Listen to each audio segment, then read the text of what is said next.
तो सिंगल बंदा निकलता सा सीलिंग आ गई असी सीलिंग सारी सिर भी लगी उतो तोड़ ताड़ के बड़ी मुश्किल ना जिस टाइम मशीनरी पहुंची है जिस टाइम वाइब्रेट की उस टाइम अस जोर मारे साफ फारग हो गए असें सर कोई हिम्मत ना रही थी असी अस अपनी जान किस तरह बचाई है मशीनें देख के इन्हें वाइब्रेट करनी शुरू की थी मैं मजदूर हाँ सर मैं फिल्म कर रहा सर इस मैं लोकेशन दस्ता चौधरी साहब हो रहा चौधरी साहब और दरम्यान में इस तरह चारपाई लगी थी है ना साइड से सारियां चेहरा लगी क्यों साइड से एक साइड का पखा लगे थे क्यों मैं देखिए ना मैं खुद चौधरी साहब होना को मोड़ के गया तकरीबन 6 तो 7 बंदे हो सन 5 या 6 बंदे हो सन इस तो उत्ते नहीं सर हाँ जेडे चौधरी साहब लेकिन वो नस कुदरे भी नहीं गए उदों क्यों उन्होंने को चौधरी साहब बाकी के नहीं सर उस स्टेज पहले हुई है स्टार्ट भी जिस टाइम अस आवाज़ा मारनी शुरू की जितनी आवाज़ा जो ज़्यादा मारता था ना वो बेहोश होना शुरू हो गया किस तरह सांस अंदर कह नहीं ना सकता थोड़ी दूर सी गल होंगी ही ना सी अंदर कोई भी इस तरह ये है कि किसी जी जगह मैं निकलिया उस जगह या लत्त आई दी है या बाह आई दी है किसी बंदे की इस साइड से भीम तू इधर आई दी है भला वो भीम का ही फर्क है सर इस तरह ये भीम है ना इस साइड में इस साइड टोटल तकरीबन 2 फुट का फर्क है जिस टाइम में होया ना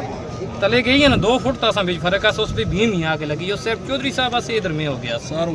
निकलने वास्ते केड़ा रास्ता बेहतर है सर मैं जो आया वो रास्ता भी दसता बाकी चौधरी साहब वही लोकेशन भी मैं दसता बेसमेंट वाली छत नहीं टूटी थी बेसमेंट वाली खली है ऐसी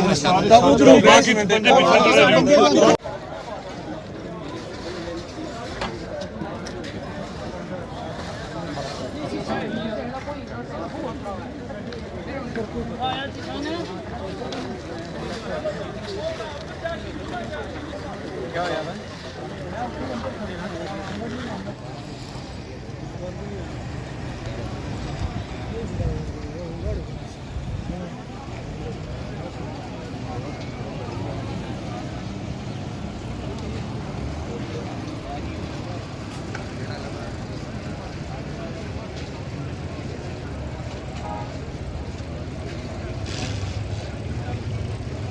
और निकलो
बंदा नहीं